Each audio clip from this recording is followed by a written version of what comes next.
Hi everybody, I'm Justin from Main Man Bassing. In this video, I'm going to review the Lowrance Hook2 Portable Power Pack. If you're new to the channel, I do fishing adventures, how-to videos, and product reviews like this that all revolve around bass fishing in the Northeast. I'd love to have you sub, so hit the subscribe button. Also, at any point in the video you'd like to own this right now, there'll be links in the description box. You can click it and take it from there. Now, bear with me on the links. I have to describe this for you, all right? I have to go into a little bit of detail. There's a couple routes you can take to get this. This machine that I'm featuring is the Lowrance Hook2 5 Portable Power Pack. So that's going to be the Lowrance Hook2 split shot, which is sonar, downscan, and with GPS Chartplotter with the power pack. All right, so you can do that. That's set up for ice fishing. If you want to use it for your boat, you're going to have to buy a separate transducer for your boat and then also a boat mount. All right, so that's one option. The other option is to buy them separately. You buy the Lowrance Hook2 5 split shot, which is sonar, downscan, and GPS, and then you buy this separately. Okay, financially, it makes more sense to do it separately. Right? Because financially it makes more sense to do it separately. If you have to go out and buy an additional transducer and an additional mount, it's going to cost you a little bit more than if you were to do it separately, which is kind of strange, but that's the way it works. All right. I'm sure that was a little confusing. I will be very clear in the description box about the links I'm using and what you'll be getting. All right, so you can check those out. I've had this. What I'm going to do is I'm going to go through it. I'll show you some of the settings, and then I'll show you it in action on the water. Okay. So I've had this. This is my second year with this machine, and the portable power pack. I really like it. Like it holds up. It's really rugged. I'll show you. The canvas. It's like a real thick, or the material is like almost like a canvas. I'm not sure what it is, but it's almost insulated, right? It's real thick. All right, I've fished with this all day in the rain and the slush, and it gets wet everywhere. No big deal, right?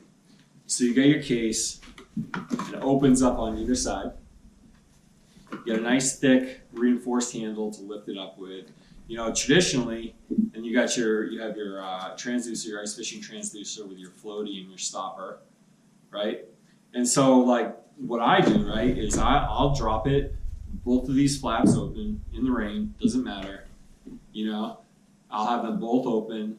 I'll fish my spot, and if there's nothing there, I'll just pick it up like it is, pick the transducer wire up, throw it in my sled, carry it to the next hole, drop it down, do the same thing over again. I'll do that all day for 10 hours, right? No big deal at all. So very rugged, very durable, still looks great, right? It's not that stained, and it's really been through the ringer. I really, did a number on this thing.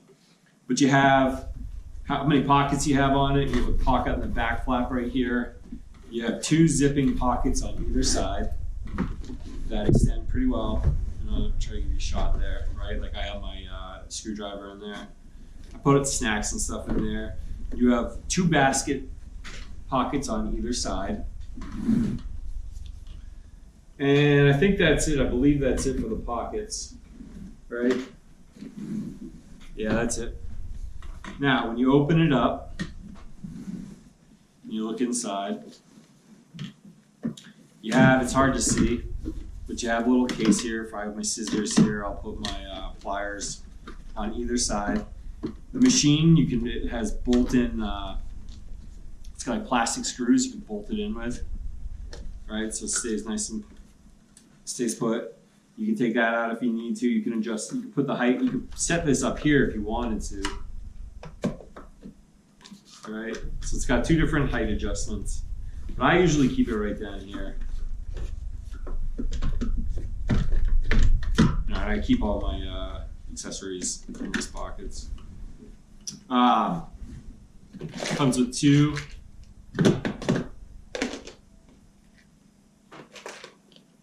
cases for your jigs. slide right in there. And I believe that's it for the front, really. You can turn it around and stores your battery. All these, your power cord, right, it comes with it. Comes with a 12 volt, 7 amp battery. Has a battery charger. And that just slides in there nicely. It doesn't go anywhere. It's not an issue. It gets wet all the time. No big deal, right? So that's basically the rundown of it. You know, I really like this thing. I started ice fishing last year, and you know, I'm getting better and progressing. It's not the easiest thing, you know, but this thing certainly helps. It's a lot better than fishing blind, I'll tell you that. You know pretty quickly if there are fish under you, right? And if it's worth staying on that hole, trying to get those fish to bite. I'll talk about two cons. Two cons that I have with this thing, right, is, like I said, I don't zip this up every time. I move from hole to hole. If you just sit at one hole all day, you know, then an issue I have is that when you pick it up, these cases, they just fall right out. They'll fall right out. And I haven't, it hasn't fallen in a hole yet, but it's come pretty close. So I'll usually take this, you know, and I'll stick it in that side pocket right there. Just because it falls out. It's kind of a pain in the butt. I wish, you know, I think maybe there's some way you could rig it so that doesn't happen, but you know, that happens. It's kind of annoying, but whatever. It's not, I think it's still an awesome unit. And the only other complaint I've had using this thing 20 times is when it's real cold out, that stopper isn't that effective, right? Like it'll just punch and then the foam will push that stopper up. You know, so you can't, I like my sonar like right at the edge of the ice so that I get the widest cone angle that possible. And if that thing dips down 5 feet in the water, it's annoying. But you can jimmy that with an elastic. You just keep wrapping an elastic around as tight as you can, right? And then you can move the elastic up and down. So, only two complaints I have about this thing. So right now, I'm gonna switch angles and I am going to, I'll show you the screen. I'll show you what it looks like. When I'm done with that, I'll show you what I've done with it on the ice. All right. So what you can do is, so I have it in demo mode right now. You go to your sonar, go to your options, go to your mode, go to ice fishing. All right. And then the only frequency you have 200 kilohertz or high chirp. They're basically the same thing, right? So I'll pick high chirp, get out of there. And then when you go to your no split, you can go down to your flasher and then you have your flasher if you know how to read those. All right. I'm getting better at the flasher, but and then here you can exit out so you have a wider screen. Right, and you have to get rid of your overlays here. You can get rid of those in the settings so that it's not jamming up what you're looking at, right? So you have your flasher, your sonar, and your amplitude. I don't really bother with downscan. I think it's kind of pointless to bother with downscan when you're not moving. I think that's pointless, really. That's fine. You'll see all the fish. I really pay attention to that amplitude scope.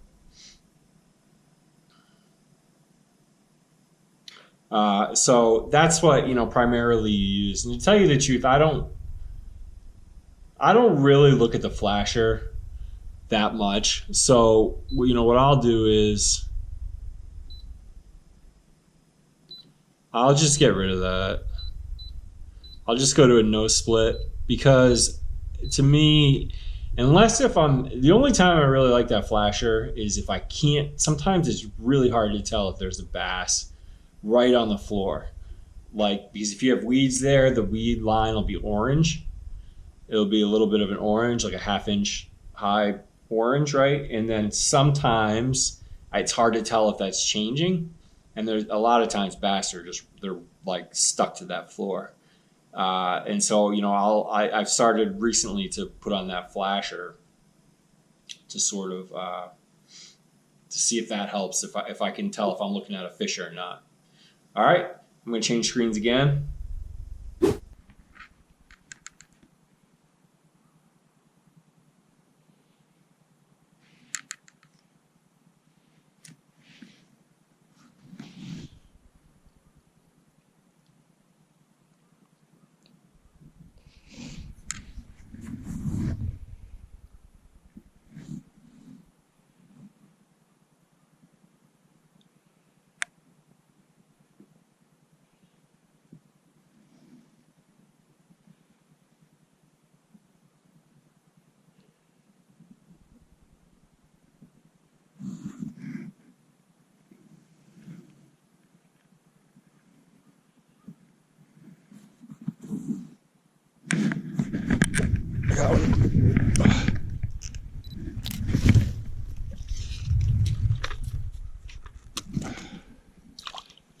Perch.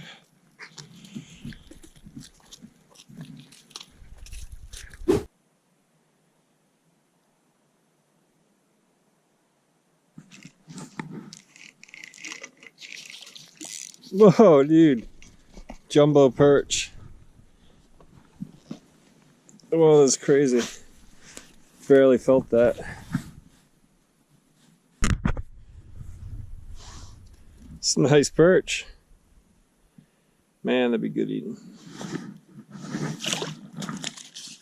Dumbo.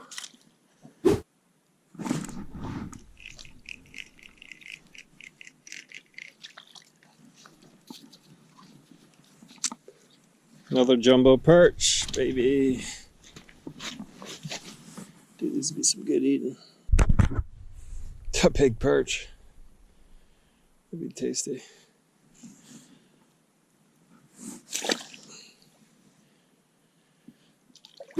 That concludes the review. I hope it gave you a good perspective. I hope that helped you. I think as far as purchasing goes, if you're just going to use it strictly for ice fishing, then just buy the portable power pack, right? And then with the machine in it. But if you're going to use it on your boat, I think financially it makes more sense to buy the unit separately and then buy the portable power pack. That's going to save you a little bit of money. Because I think it's like $400 for the Hook2 5. There's different models. I'm going to feature the Hook2 5, right? You can go on Amazon and look for yourself. But the Hook2 5, which is going to be the Chartplotter, Sonar downscan, and the Chartplotter, Sonar, and downscan, right? That retails for about $260. And then the pack is $150. That gives you the ice fishing transducer. And you have both transducers and the boat mount for right around $410, somewhere around there, $410, $420. If you're gonna buy the power pack, it's like $400. But then you have to buy the additional transducer and the boat mount, right? So financially, I think it makes more sense to get the Hook2 5 and then the portable power pack. All right, that's what I did. I think financially that's the best thing to do if you're trying to save money. But if you're not going to use it on a boat, then just get the machine. And I think it's even cheaper if you don't care for like downscan. If you just wanted the 4-inch, it's going to be cheaper. All right, but you're going to have to look on that on your own. I'm just going to feature this machine or them separately, the Hook2 5 separately. All right, so I know it's confusing, but I really wanted to be clear about that. So appreciate it. If you're new to the channel, hit the subscribe button. I'd love to have you. Check the Amazon links. I hope you catch a real big bass soon. Thanks.